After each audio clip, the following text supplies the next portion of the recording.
Сайн байцгаана уу? Энд байна. За. Өнөөдөр би та бүхэнд Йошуа 1-ээс уншчихъя. Амлагдсан газрын тухай. Эзний зарц Мосег нарс басны дараа Мосегийн туслах нууны хүү Йошуатай эзэн гэрэн айлцсан. Тэгэхээр эзний зарц Мосег асуусан л да. Тэгэхээр Мосе үнэхээр эзний зарц байсан. Тэгээд түүнтэй адилхан миний бас ментор Бетас эзний зарц байсан. Бери уугны идэвхжүүлэлтийн ч юм уу тийм хийдэг байсан боловч өөрөө хор тавдар туссан хэцүү байсан үедээ. Тэгээд янжгаа чи миний идэвхжлийн төлөө хостод гангээ залбираад үзээрэй гэж намайг загилсан л да. Юу гэсэн үг вэ? Залбир. Гэхдээ би яг өөрийнх нь хүслийн дагуу би явах залбираагүй. Яг л тэрийг хүний гэртээ арих цаг нь болсон байсан. Тэгээд өөрөө бас үнэхээр 50 жил үйлчлээд ядарсан бас байсан. Тэгтээ үнэхээр түүний гэртээ арих үед нь би маш баяр хөөрөөр дүүрж хичнээн уйлж үнэхээр санджсэн боловч эсийн инээд баяр хөөр орж ирээд инээгээд лээсэн. Өмнө түнчлэн бэтийг яг насурсан тэр өдөр нь би маш их сүнсээр хүчээр дүүж надад 2 дахин хүч орж ирсэн байдаг. Хүч нэмэгдсэн гэдгийг би мэдчихсэн.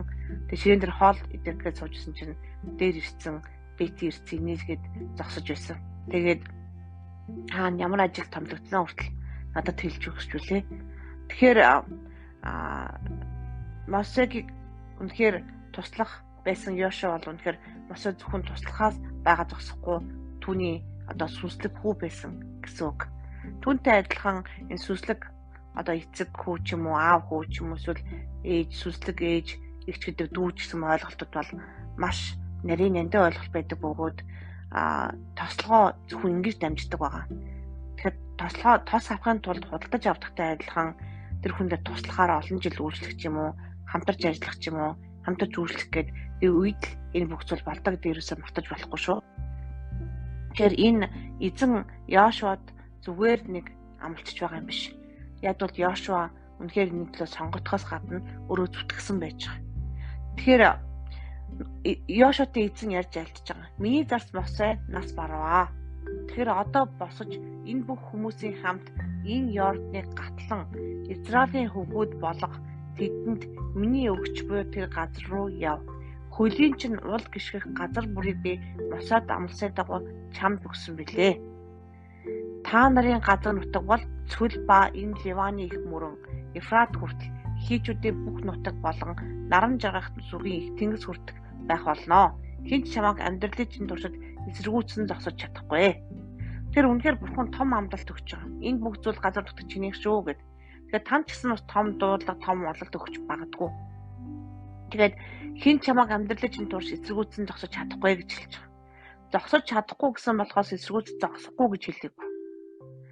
Эсэргүүцэж зогсож чадахгүй гэдэг чамайг дийлэхгүй гэж хэлсэн болохоос биш.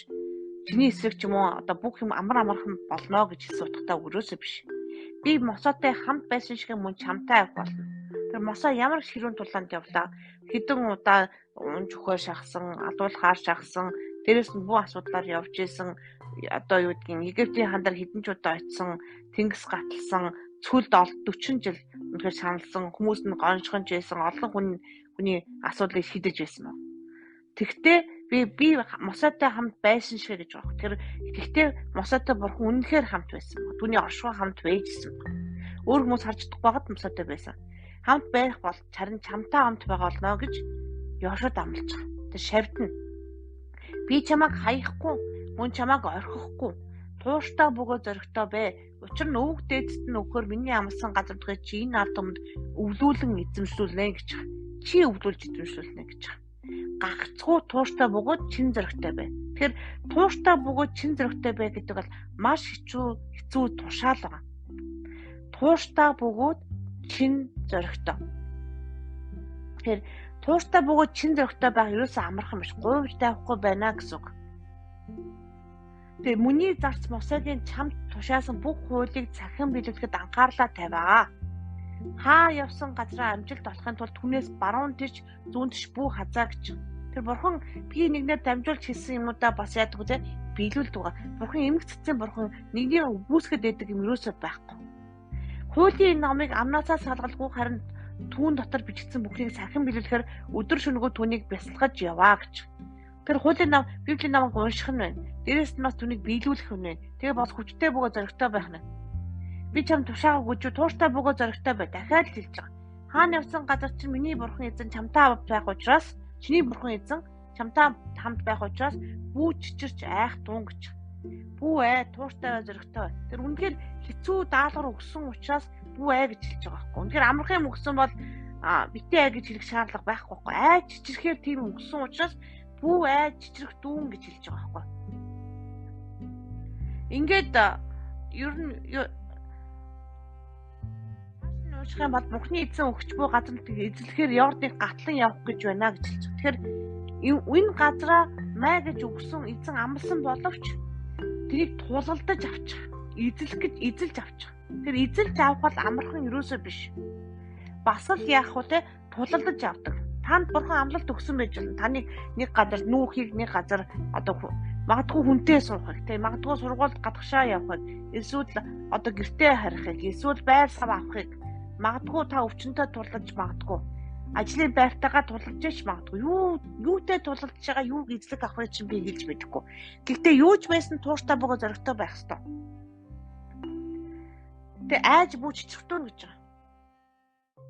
Заавал тулалдаж авдаг гэдгийг юусоо мартаж болохгүй. Эзний өгсөн юмуд май гэж өгдөг юм барагтаал бараг байдаггүй.